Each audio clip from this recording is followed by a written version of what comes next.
Louvado seja nosso Senhor Jesus Cristo.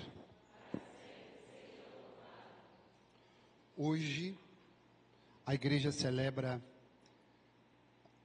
o Dia dos Defuntos. E para nós é importante que fique registrado alguns ensinamentos. O primeiro deles é que hoje não é uma celebração da morte, mas é a celebração cristã da esperança. Hoje nós podemos refletir sobre o mistério da morte, o mistério da vida, porque aquilo que nós somos hoje foi gerado por pessoas que não estão mais aqui, as quais nós temos carinho, as quais nós sabemos que formaram a nossa personalidade. E eu acredito que assim como o Padre, todos vocês, cada um de nós, temos alguém que já não está mais aqui e está na presença de Deus. Por isso, para nós, a gente abre o nosso coração para acolher aquilo que é ensinamento de Deus, por meio da palavra, que é alimento para cada um de nós. O primeiro é o entendimento sobre a própria morte, que é, para muitas pessoas, algo complexo, principalmente para quem não é cristão. A morte é o fim, a morte é o momento da dúvida, a morte é motivo de ter medo. Mas para o cristão, a morte ela é uma passagem. E é muito claro aquilo que está escrito na Sagrada Escritura como um lugar que nós ouvimos bem na segunda leitura, dizia que é uma herança, onde nós seremos tratados como filhos diante do Pai perfeito, que não tem defeito nenhum, que só sabe amar e cuidar.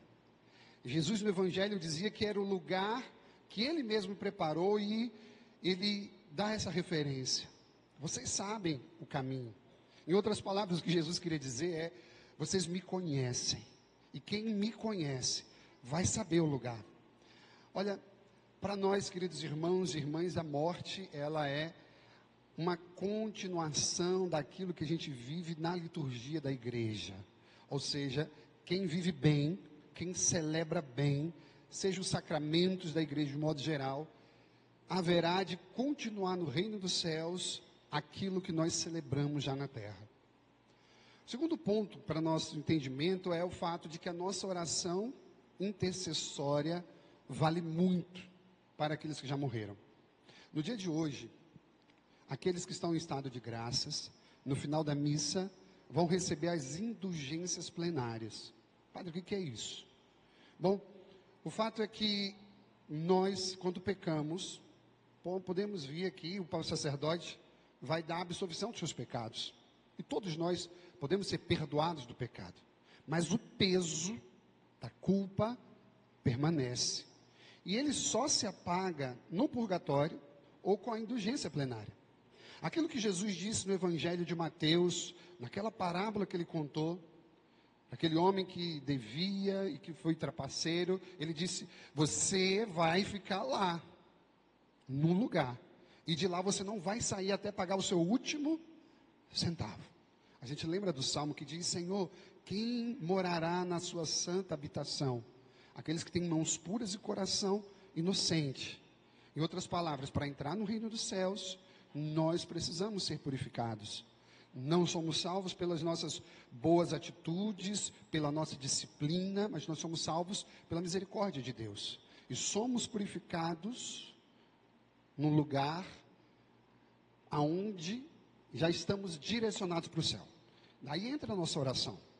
E é importante, principalmente os jovens, coroinhas, belas damas, todos os outros jovens, de modo geral, a gente entender algo: como é precioso a gente não perder essa tradição. Daí você escuta muita gente dizer: aquela igreja tal está fazendo procissão de domingo de Ramos, aquela outra igreja pentecostal está usando casula de padre. Ou seja, somos nós que devemos honrar aquilo que são os ensinamentos primeiros, as tradições verdadeiras da igreja. Então, quem é católico reza, porque existe um fundamento bíblico em 2 Macabeus. Isso a gente entende e a gente preserva. É por isso que é importante. Eu vou colocar o nome na intenção da missa, para rezar pela alma, porque se ela estiver no purgatório, a oração tem o poder de antecipar a sua chegada no reino dos céus. E como diz Santo Tomás de Aquino, todo o sofrimento desse mundo não é comparado com poucos segundos vividos no purgatório. Para nós, a oração, ela é uma caridade espiritual. Quando você reza pelo seu ente querido, como você coloca a intenção na Santa Missa, você está fazendo uma caridade espiritual. E por último, nós estamos falando sobre uma reflexão sobre o sentido da nossa vida. Semana passada, um amigo padre sofreu um grande acidente de carro. O carro capotou muitas vezes. E pasmem, ele saiu do carro sem nenhum arranhão. Uma coisa impressionante. E o carro realmente capotou diversas vezes. E aí, quando você escutava o padre, ele falava sobre a brevidade da vida. A Sagrada Escritura diz que é como um sopro a nossa vida. Qual é o maior ensinamento que a gente tem, minha gente? Se a vida é tão curta, se a vida é um sopro, nós não devemos nos agarrar a coisas e a situações que nos pesam tanto. De tudo que o padre disse, se você puder, guarde só isso que o padre vai dizer agora. Se a tua vida é tão breve, aprenda a ter uma vida mais leve. Perdoe mais, ame mais. Sabe de uma coisa? Essa semana passada eu fiz uma pregação e eu vou mexer naquela pregação e vou refazer. Foi uma pregação durante a semana, então tive que fazer rápido, aquela pregação mais rápida. Mas eu preparei uma pregação sobre qual é o sofrimento que nós precisamos passar. Existem sofrimentos que são inevitáveis. A morte de alguém, a perda de alguém, a enfermidade. Isso é inevitável. Mas olhe para o padre. Aqueles sofrimentos que nós criamos, nós não precisamos viver. Porque toda vez que você vive se comparando, você sofre. Toda vez que você experimenta uma frustração, e aí você carrega aquilo, meu Deus, querido, você pode ser o melhor de todos. Sabe o que vai acontecer? Você nunca vai ser 100% assertivo. Vão acontecer momentos em que você precisa lidar com a tua frustração, sabe? Diversos sofrimentos que nós criamos e alimentamos, esses nós não precisamos viver. Por isso, se a vida é tão breve, seja leve. No relacionamento que você tem com seu esposo, com a sua esposa, com seus filhos, chega de querer, sabe, se não for do meu jeito. Aí muitas vezes a gente quer transferir para os outros aquela frustração que nós não trabalhamos. Então o padre quer abençoar você e dizer, minha filha, a vida é tão curta, vá se tratar. Com muito carinho, eu posso dizer isso, com amor. A vida é tão breve. Né? A intensidade, a energia que você gasta para se vitimizar é a mesma que você vai gastar para se cuidar. Então, nada de viver os seus sofrimentos, aqueles sofrimentos que você está criando para você. E aí você começa a ver defeito em tudo, nada presta, só você é santo. Cuidado com isso. Isso não é saudável. Tem que tratar do coração. Tem que se tratar e deixar a vida ser mais leve. Isso é importante, porque Deus está falando para a gente. Então eu quero abençoar o coração de cada um com uma passagem que está escrito no Antigo Testamento. E olha, abra seu coração para receber isso.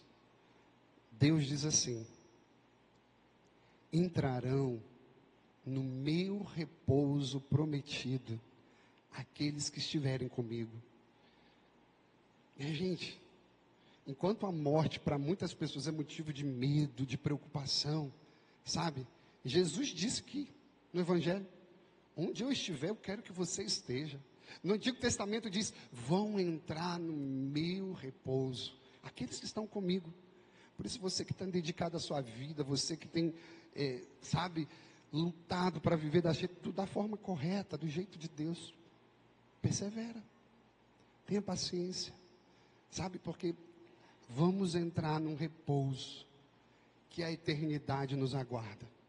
E é bonito a gente pensar dessa forma, porque isso é esperança, vida que vem depois da nossa passagem, e é maravilhoso. todos nós estamos nos encaminhando para o céu. Então eu abençoo o coração dos irmãos para que a gente saia daqui. O verdadeiro sentido da morte, uma passagem, a preciosidade da nossa oração por aqueles que já se foram e o verdadeiro sentido da vida, que é, já que é tão curta, vamos viver da forma correta, de uma forma mais leve, perdoe mais, ame mais e não viva os sofrimentos aos quais você não precisa viver. Em nome do Pai, do Filho e do Espírito Santo. Amém. Minha gente, hoje nós sabemos que em toda a Arquidiocese do Rio de Janeiro, a oferta é dedicada para a formação dos padres. Então, o ofertório hoje é dedicado ao nosso seminário São José. Quem puder, participe e vamos cantar o canto das ofertas.